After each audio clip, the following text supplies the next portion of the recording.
So, as you mentioned, you're a frequenter to the Metro Detroit area, so I know you kind of got an idea of where I'm at and how the environment is around here.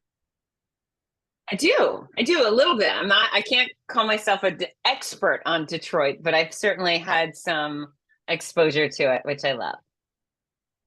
And let's get into the motivation behind what brings you to the area a lot. So, let's talk a little bit first about the journey that ended up painting the picture and built the framework for what brings you here. Yeah, so I come to Detroit and Michigan in general. I'm a professional sports host, race announcer. And so actually the very first race I announced alone without a partner was the Detroit Women's Half Marathon on Belle Isle. And since then I've probably announced 20 different races. I've returned to Detroit about 20 times to announce running events, but it's very funny because before my first time on Belle Isle, I had one of the folks that I encourage and guide with fitness on the fitness side of my business.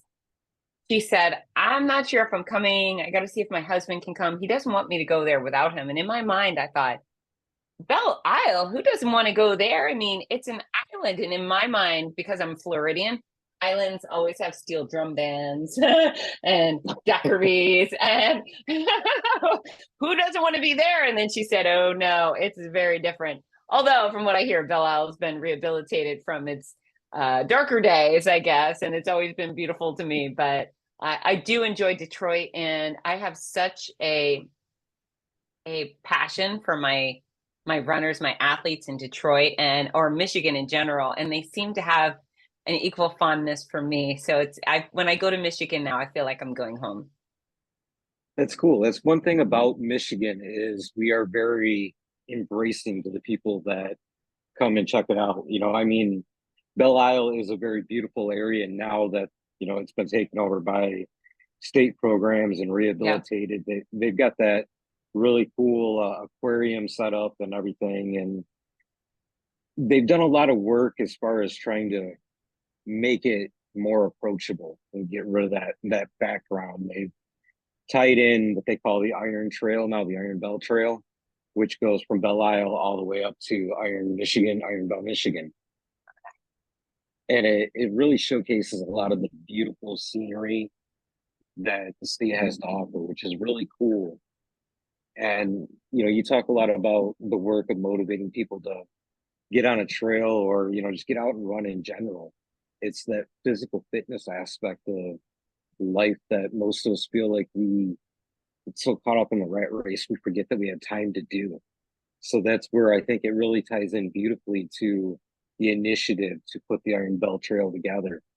And I've been doing a lot of work with the wildlife refuge in the area to kind of Nice. promote it and help it out and things like that. So it's been fun, and I've seen the transition, and I really think about how it applies to the work that you do in the sense of that not only physical transition, but that emotional transition that goes on by taking the initiatives in life. Well, yeah, taking initiative, that could be the other name of my business. Besides fitness, it could be taking initiative because I'm always telling people control what you can when you can. I mean, there's going to be factors that, for example, last week all my flights were canceled because of that CrowdStrike glitch. I had no choice. I tried to book other flights, they didn't exist. Oh well, I had to put my hands up and not have a pity party over missing out on the event I was supposed to host. So that's knowing that couldn't control that situation. But when it comes to my body, in my mind, I'm totally in charge. And sure, life, yeah, goes sideways sometimes and things go wrong and stress could become a real problem for me. But the second I identify something as a real stressor in my life, I do the things that I know are going to help me alleviate that pain, that frustration, and so forth. And exercise is number one for me. To be honest with you, basically anybody could go and do some form of exercise. A lot of people associate me with running. Love that. But I also dance. Other people dance. You play golf. You can play disc golf. You could do karate. You can just wrestle with your kids or wrestle with your dog. All sorts of physical activity is proven to vent stress and frustration. And so if you want to make your mental health better right now, exercise should be the go-to. The other go-to that's proven time and time again is nature. And so, You could be really crabby indoors, or you could go outside and be just slightly less crabby. And I think that's a win. So yeah, getting people to control their own factors, stop being victimized by society, by their employers, by their own bad attitude. And so yeah, taking initiative, get on it, choose what's going to work for you and do that thing. The first step in that, though, you mentioned is really taking control of the narrative. Instead of looking at everything through the eyes of, I'm a victim because this has happened to me or that's happened to me. And I really love in the Meditations by Marcus Aurelius, where he talks about all the things that are terrible going on, happening to him. And then the very next sentence, he turns around and he looks at it and says, it's not that. I'm very fortunate that all these things are happening because it gives me an opportunity to showcase who I am inside. That's And nice. through my journey, that was actually what changed my life, was hearing that perspective, because I was going through a bout where I had just faced being homeless and everything Wow. was just really piling up. And I'm like, man, it's got to be over.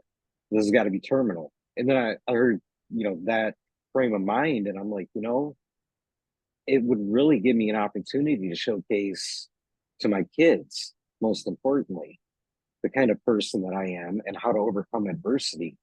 And I feel like whether it's a fitness journey, self-help and self-growth journey, when you get out into the outdoors in the wilderness, you get to actually see the metaphors that we all talk about in play. So it really helps to build a narrative that takes away that victim mentality. Well, you know what kills me? I think Mike, you and I could look around society and we could spend days bemoaning all the victims, all the volunteer victims in our country. God save us. My gosh. I mean, it's tragic, right? But when I in 2019, I was diagnosed with cancer, and that wasn't a lot of fun. It was definitely very scary, very stressful. I've never known the stress that comes along with cancer before. It was inordinate. However, I had choices to make, and you know, perspective up until that diagnosis had always ruled my world. In fact, about 10 years prior, I was at a grocery store, Publix, where shopping is a pleasure. And I was in the 10 items or less checkout lane. And I was in a rush. And the woman in front of me, she was about 400 years old. She had 3,000 items on the belt, and she was paying with a check. And so you can imagine internally, I was combusting. I was stewing. I would have never made a grouchy face at this older woman, but in my mind, I was thinking, come on, I gotta go. And then I look over to the next checkout aisle, and there's a beautiful little girl in a beautiful little red, blue, and yellow shiny Snow White dress, and she had a very bald head. And I thought, yikes, what that child must be going through. And then I looked at her parents and thought, holy cow, what they must be going through. And so at that point, it felt very foolish for stewing over my long wait in line. And then I committed to never, ever having a fit over anything that fell short of being a child with cancer or having a child with cancer. And so my mantra after that I would say, it's not cancer. The dog vomited on the carpet. Okay, it's not cancer. I clean it up, right? Flat tire. It's not cancer. Clean it up. And then all of a sudden it was cancer. And so I was scared and I was stressed, and I really could have crumbled, and I certainly cried. I don't want to look like a robot. I'm not. But what I decided was, how fortunate was I that I wasn't a kid with cancer? And worst scenario on planet Earth would be that it was one of my kids with cancer. And so I decided to be grateful that I was a grown up with cancer. And, I reminded myself of all the hard things I had done previously and all the hard things I'm capable of. And so perspective really ruled my world. And then I chose control. I chose to control what I could, kept going with my career, kept going as a mom, did everything I could, even though I was violently ill for a very long time. And if people are thinking, oh, you just didn't have it bad, I had 15 solid months of chemotherapy. I had 33 rounds of radiation. I had surgeries. Every iota of my body was obliterated in some regard. I was a catastrophe, and I lost weight. My mom actually screamed at me one day, you have to eat. You look like you're in the Holocaust. And I said, yeah, I know. Doing my best here, right? However, the thing that I never had amongst all the hardship was a why me moment. And the reason why is because 10 miles from my home at the University of Florida Hospital, there is a pediatric oncology unit. And so, why them? Why is a 4-month old going through care for brain cancer, And so, why not me? Right. And I think getting rid of that, why me? Oh, the victim cancer came to get me, baloney. I had one cell go rogue. That's it. I don't think there's a God that planted a seed of doom in my boob. I don't think any of those things that people whine and say when they're stricken with something, it never pertained to me. In fact, I remember before my diagnosis, I used to wear pink ribbons and da da da da da. The second I became diagnosed, I became completely averse to pink ribbons. And I just was like, no, I didn't know why at first. It took me a while to figure out, but the pink ribbon makes me feel like a victim. So I will fight for the cause. I raise funds. I speak for the American Cancer Society and the Donna Foundation and the Young Survivors Coalition. I do all sorts of things to help promote research and support other breast cancer patients, but I will never voluntarily put that pink ribbon on my chest because that represents that I'm some sort of victim, and it just doesn't work for me. And yeah, I mean, I'm willing to go so far as to shun the pink ribbon. Oh my gosh, but those are decisions I make. And so everybody has to know when they're shutting down, when they're being a lesser version of themselves. Yuck. Turn that off, turn on the best version of you, and get in your own head and talk yourself up. Instead of talking yourself down, you got to be your own best coach, your own best friend, your own best advocate. And life gets a lot brighter once you do. That was one thing that really took a lot of time for me to wrap my head around, because I was always so used to going around and finding my value within the words, the labels, or the things that people would even give me. And I love the reference there about the pin, because we all carry some sort of reminder, some Mm-hmm. sort of symbol that puts us in this place. But when you realize that that voice only goes so far and it's not truly serving you, that's No. where you start to find the power to advocate for yourself. And self advocation is where that self worth and self value begins to grow. I agree. I agree. And having some pride, right? I was on display because I kept working. And I never wore a wig. That was a personal decision. So I would show up to events and I would be bald and I would be gray and I would still be doing my job. But people would ask how I was. And even though sometimes it was just so bad, I would say I'm fine because I just have, I mean, it's ego, right? I didn't want anyone to know that I was being gotten the best of. And I certainly didn't want pity. I mean, that's already you show up with your bald head, people are going to look at you and go, "Oh, Fitz, how you doing?" Right? But if I actually told them how I was doing, their head would have cocked all the way over to the side, broken their neck with the pity tilt, and I just couldn't stomach it. I mean, I think a healthy ego is a really good thing for a person, and if nothing else, it forces you to pick yourself up by your bootstraps and figure it out. I feel like having that ego as far as, expression, and I'm going to get through these things, is something that I've really had to tease out of a lot of people that I take on a trail. When I take a bunch of people out on a hike and, there's 7, 8 miles from the trailhead to the finish, and about halfway through, you get to a staircase that holds about 150 stairs. They're turning around, looking at you with those eyes. I'm ready to go back to the car, and I'm going to give up because I don't want to climb all that after this. And you turn around and you just look at him and say, you could go back, but that's 5 miles back that way, and you know what you've already gone through. So then it brings out that ego, like, yeah, I am this far along the way. I can I can persevere. And it's moments like that where we get into life and we experience those events that we strengthen that resolve. That resolve is what ends up bringing through, the motivation and the all the different aspects that we need to rally around life-changing events.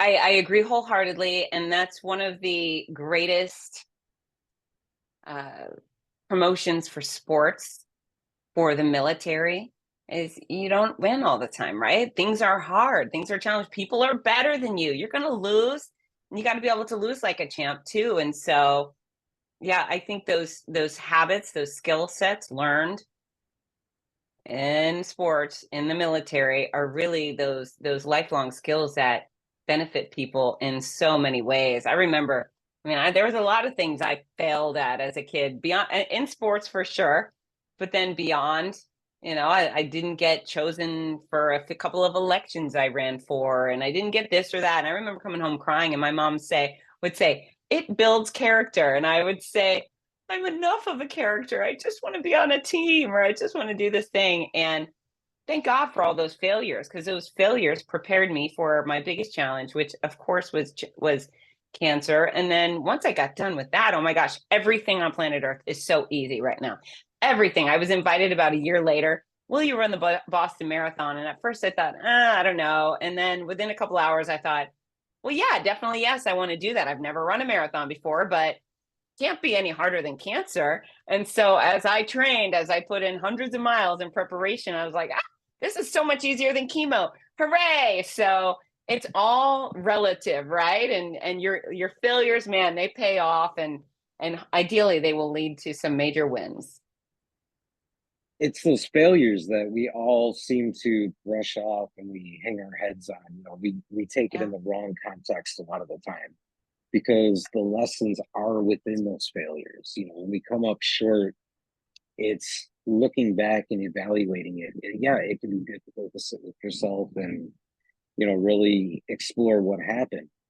But then the next time that you get out there, you realize that those muscles internally are a little bit stronger, that drive is a little bit harder, and you're going to propel yourself forward. So it's worth taking the time to really evaluate how you're going to view each and every time that you come up short. So, Mike, you said you were homeless. How does that affect your life now? In a lot of ways, I've never changed. Once I adapted to it, I've never readapted to a lot of the things that people call conventional norms. I mean, beforehand, there's a lot of, I'd sit and I'd watch TV in the evening. I can't sit and watch TV now because I didn't have it for so long. Instead, I found other ways to entertain myself and build up different skills. And I can distinctly remember that feeling of worthlessness that I had, sitting in my truck at the end of the day and thinking, poor me and whatnot. And then I'd go out. In fact, the big changing moment for me was the first time that I launched my boat that spring. I had a boat that was big enough to fit in the back of my truck, so that's where it stayed. And the satisfaction of pushing offshore and looking back and realizing I just had a victory. Within all of this horrible stuff that's going around, I can find these small victories. And that's been how I started to change my perception. Now, from that point forward, it's always, this may be difficult, this may suck, but there's, for example, now sitting here, there's this beautiful green grass, or the sun's beating down on me right now, and it feels good. It's good to look at. And those are the little victories that I find every day in order to get that mastery to continue to grow that self worth. I love it. I love it. Well done. Well done. Congratulations. Thank you. It's, to me, especially now where I'm at, helping other people to redefine themselves, it's the storytelling that comes based off of our experiences. You could pick up a book and you can read it from cover to cover, but you're not going to get the same context because it's somebody else's story. But as we walk through life, through an adventure together, it gives you an opportunity to not only hear the story that the other person has had, but now you're able to touch it and put it into context because you're living and sharing an experience. And those are the powerful moments that ultimately can change somebody's life whether you're really considering that that's your mission or your objective or not, is you're bringing your story into a perspective that somebody else could touch. Yeah, I agree. And you know what?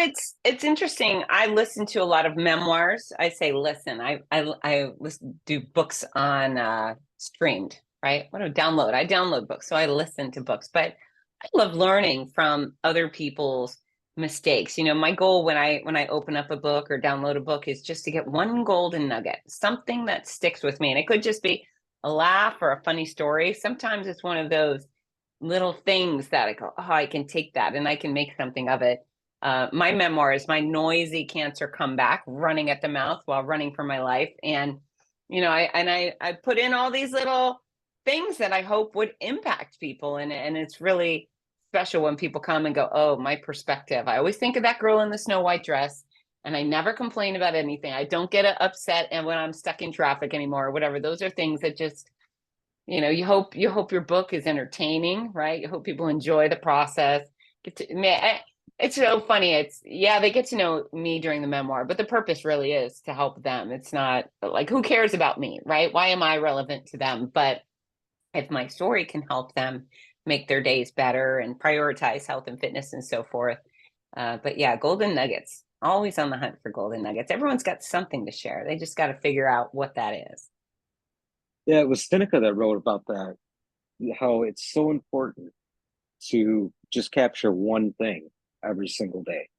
That's how you know you're finding progress within your journey, is that one little seed. And then you really study it and you put it up for review by writing in a journal or meditating and reflecting on it one way or another. That's how it applies to changing that narrative from I'm the victim to I'm in control of my journey.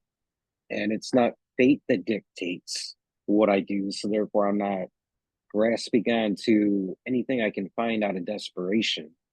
I'm Yeah. evaluating where my next footstep lies because being the advocate of my journey and that autonomy means that I've got to select it. Doubling down on that. So, as a fitness pro, one of the most common things I deal with are people that want to lose weight, right? They're not happy with their body. Maybe it's overweight, maybe it's squishy or inflexible or you know, whatever. They want to change their body. And so, what I always tell them is that, okay, I want you to take off all your clothes. I want you to get naked at home in your own bedroom or bathroom, strip down and stare at yourself in the mirror. And whatever it is, know that you did that. You did that. You're 100% responsible for that. So if you look at in the mirror and you think you're overweight, it's not your parents that were blaming. I mean, sure, maybe they gave you some crappy habits, but the amount of people that are actually overweight without their actions, you know, genetically overweight, it's infinitesimal. Everybody has control, right? So if you look in the mirror and you don't like what you see, know that you did that. You're not responsible for your height, but almost everything else is all you. And I want you to take ownership of your body at present, because only once you've taken full ownership of that, then can you realize that you have actual power.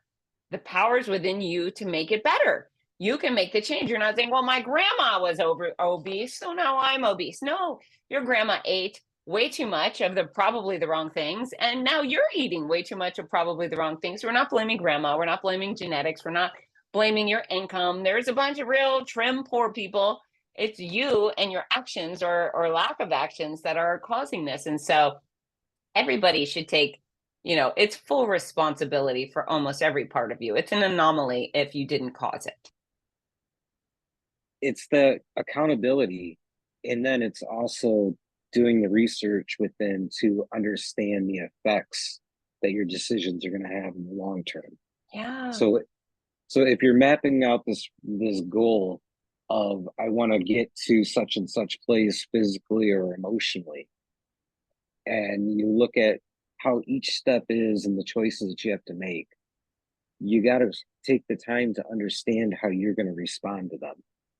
And looking back at the fact that, you know, not every decision we make is going to lead to success. We're going to have failures along that.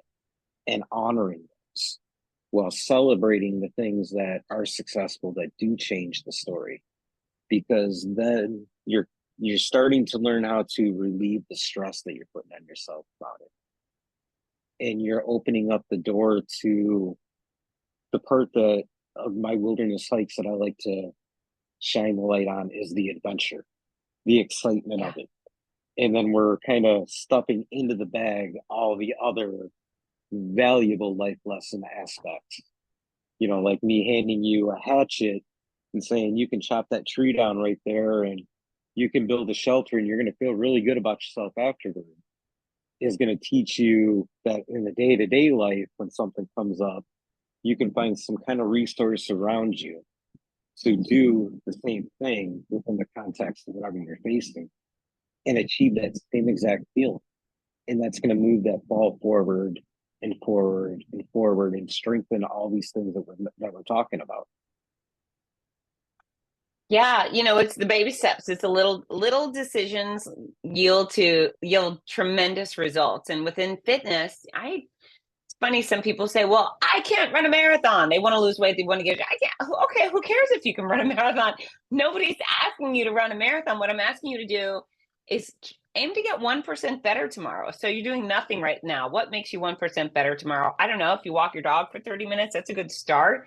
Let's say you can't do 20 push-ups, fine. Do one push-up, do one squat, do 3 minutes of stretching. Okay, that's better than you are today. And then the next day, up the ante a little more. And as you continue on, the benefits will come, and they'll trickle in at first, and then they will come in like a tsunami. They will be unavoidable, undeniable, and you will have no choice but to brag to everybody about all the things you've done to get where you are right now.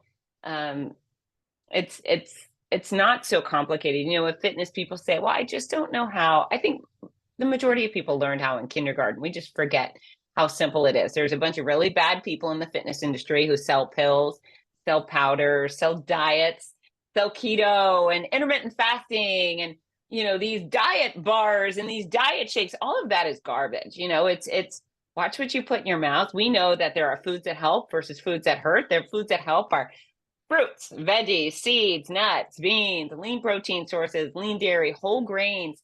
The things that hurt are fried foods, high sugar foods, foods with hydrogenated oils, lots of red meats, a little excess in that, alcohol, cigarettes. And so less of the bad stuff, more of the great stuff. I'm not telling anybody to go cold turkey on anything. What I'm saying is, if 80 to 90% of the things you put in your mouth are good, you're going to be way better than if 50% of the things you put in your mouth are good. And then when it comes to exercise, there's really, you could get into the weeds, but we want people to work on their cardiorespiratory health. That's your heart and lungs. And that's any exercise that makes you huff and puff. Could be swimming, could be karate, it could be running. I don't care. Just whatever makes you huff and puff. Could be hiking.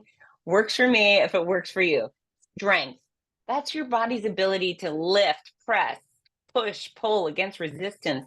That makes you more resilient, right? That makes you less likely to have sprains, strains, and tears. And as we age, strength is a very big deal. You can see the older folks, when they start to curl over, they start to hunch. Those folks haven't been strength training when they're back. We can all be strapping for a very long time if we just put in a little effort, but strength is very important. It won't make you a bodybuilder. Saying if I strength train, I'll get big muscles. It's kind of like saying, if I go for a jog, I'll become a world champion marathoner. Those things aren't likely to happen. So cardio, strength, flexibility, that's your body's ability to move through its full range of motion or close to it. And if you're very mobile, you're again less likely to have those sprains, strains, and tears. And people feel pretty ridiculous when they pull out their back, putting on their socks. So you can avoid injury and feel better, because nobody likes having a stiff anything or almost anything. And then balance. We want balance training. And the reason we do balance training is so you don't fall down. And that's as simple as standing on one foot while you brush your teeth. So 4 pillars of fitness: strength, cardio, flexibility, balance. Watch what you put in your mouth, get some sleep, remove the cranky people, and all of your days will be better and better moving forward. And I think I'd add to that something that I've experienced with working with people is, if you can't laugh at yourself and enjoy the process, then maybe you're putting too much pressure. Because I can think back a couple of months ago, someone reached out to me about wanting to go on this huge hike, but they had never done any real hiking, let alone really any outside activity at all. They were scared. They were petrified. I'm going to go outside of my house and there's going to be a bear. So I thought about it and I'm like, you know what? Let's get together, walk around a park. Just do something really simple, really stupid, laugh it off, have fun with it. And then you build it up because you don't have to throw on like a 45-pound backpack and actually go up, take out 100 miles or whatever, just because that's, your ultimate goal and that's how you want to start. It's taking the time to enjoy the journey about getting there. Yeah. Yeah. I similarly promote athletic adventure. And so if you're going to plan a vacation, maybe plan it around doing something as opposed to eating everything. People go on a cruise.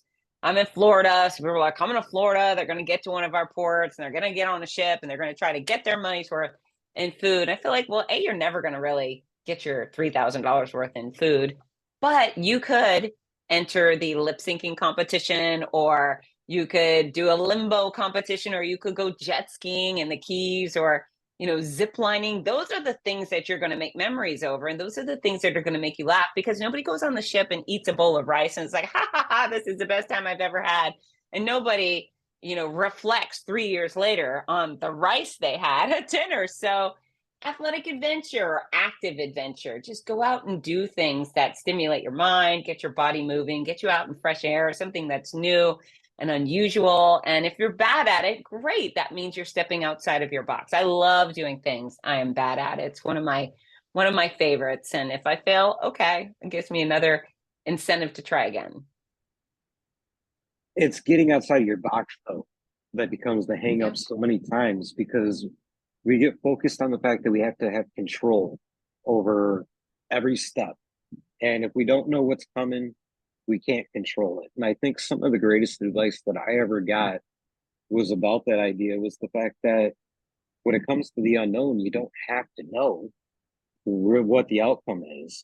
You just have to set some kind of milestone that you want to achieve, something that you want to see, some kind of goal, but keep that goal within context so that it doesn't become so consuming that it becomes who you are. So, what inspired you to build your outdoor adventure hiking business? I think it's genius. My adventure over the past 5 years of trying to rebuild my life after being homeless and finally accepting that I had a really bad problem with depression and with anxiety, and learning how to handle those things and tame all that. It led me to getting into talk therapy. And in talk therapy, one day, my counselor brought up the idea of meditation for sleep. And I've never had a good relationship with sleep. But through the conversation, I kind of, ducked and dodged around it. I was like, that's stupid. I'm never going to sit down and meditate. I'm not going to shave my head. I'm not going to pull out one of those 1980s chant CDs. I just can't do it. And then I went back around out to the shooting range afterward. I pulled out my crossbow and I'm like, man, this is everything I just spent the last hour listening to. So let me try to put the bow down and apply it. And as I did so, I thought about everybody looking around at me and pointing fingers and made me feel really uncomfortable about that. So I thought about next, where the safest place in the world I felt, and that's the wilderness. The wilderness was where I started meditating and starting to do my thing along the journey, which then brought in all these ideas of old Native American spirituality and connecting with that. And through the way that it improved my life, and I started sharing that with other people, that's how this all came about. And how did you decide to turn it into your business and make a living doing it? I started out doing it as a podcast because I got a hunting sponsorship and you had to have the social media thing. And then from there, I started picturing I really wanted to do this, in person, because meditation, hiking, it connects and resonates more in a face-to-face world. And then I came up against losing my day job, so Okay. it put me in a position where it was either be the victim and I continue to follow that whatever, go backwards, or I go forward and just chart this unknown path and start blazing this trail. And it's been a beautiful, exciting adventure that I'm grateful I had the courage to really stick my head out there and take that path. Yeah, I love it. I lecture for universities quite often, and I talk about creating a career. Create a career 101. How to work doing what you want, where you want, when you want, for the amount you want, with the people you want. Those are probably the stipulations, right? And I always encourage them, think about the things you love to do, and how do you turn that into a livelihood, right? And so you love being outdoors, and you love hiking, and you love engaging with people, helping them sort their stuff out. Brilliant. I mean, you're going to be the guy I talk about when I go to hit the stage at the University of Florida next month. I'm going to talk specifically about you and how you turned something that was hardship into your career. It's spectacular. It's the American way. That's the one we look towards. Congratulations. Thank you. It is really kind of the pioneer mentality. And, I've drawn a lot of inspiration and influence off of one of my heroes, Daniel Boone. It's funny because as I read about and learned about his story, I feel that social anxiety, without the label that we have nowadays, is what pushed him to helping pioneer America. And in a lot of ways, I've overcome that same sort of social anxiety, and I've pioneered my way into an area that really no one's ever thought of or looked into. And yeah, there's been a lot of weird moments internally where I've struggled a lot with the idea of I'm taking somebody for a hike. This is my business. You're essentially paying me to walk through the woods with you. And you got to kind of step into this new perspective of yourself and what you have to offer the world. Because it's not the context of throwing a backpack on somebody's back and holding their hand and walking down a trail. It's the experience. It's the wisdom. It's the learning, the storytelling, the teaching, and all these other aspects that our world has this really difficult way of putting a value system around. So, question: were you in the military? I was not. Okay, you give off military vibes.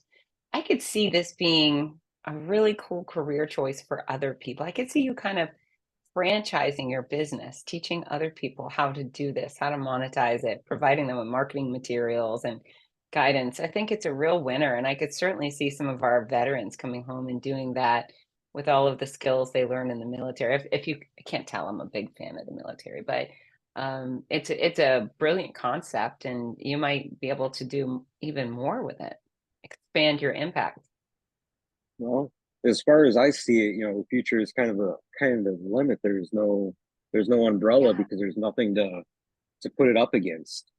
But one of the cool things I've had the opportunity to do locally is work with returning vets on post-traumatic syndrome, and helping them to let go of some of that stuff. And I've developed, because like I mentioned, a lot of the way that I present things and inspiration for that is based off of the old Native American ways and applying them to myself, because to do it directly would be a disservice to them considering my background. But there was an old Lakota practice that they would do after a war where they would put the warriors and would march them out from the town, and the medicine man would go around and do a little ceremony individually with the weapons, and all the people would gather around the village as well in order to help them to understand that they were doing simply what needed to be done and let those things go, as well as showing their gratitude for the fact that they went out and risked themselves and did these things in order to maintain their way of life. So it's really a lot of the spirituality and the meditation, as well as the physical aspect of hiking, but all work together and presented in a way that is about the adventure and the celebration of life, and understanding that all of those things we're carrying, they were things that we did within the moment based off the vocabulary that we had. They don't define who we're going to become. Yeah. Well, you've built something beautiful. You might go even bigger, Mike. It's pretty cool. Pretty cool. Yeah, people hiking all over this country and beyond.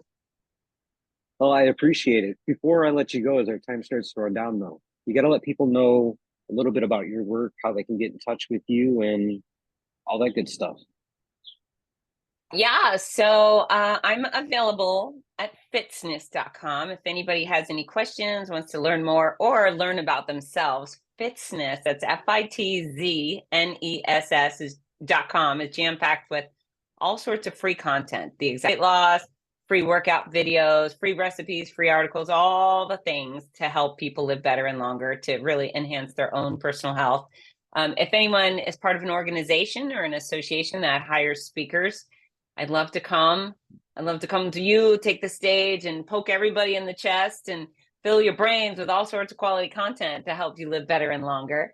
And yeah, I'm on social media at Fitzness on Instagram and Facebook and YouTube, and I'm very active on LinkedIn. And yeah, I'm your friendly Fitzness trainer. I really care about everybody, and if I can help you achieve more, that would make my life a little better. It's that compassion and that authenticity behind the message that I feel connects with somebody in a way that's going to impact them. So it's been a pleasure to meet you, get to celebrate the journey as well as the work that we do. Next time you're in the Detroit area, we got to connect and do some hiking or something. You know what? I'd love that. I'd love that. I sure will. Mike, thank you so much for having me on your show.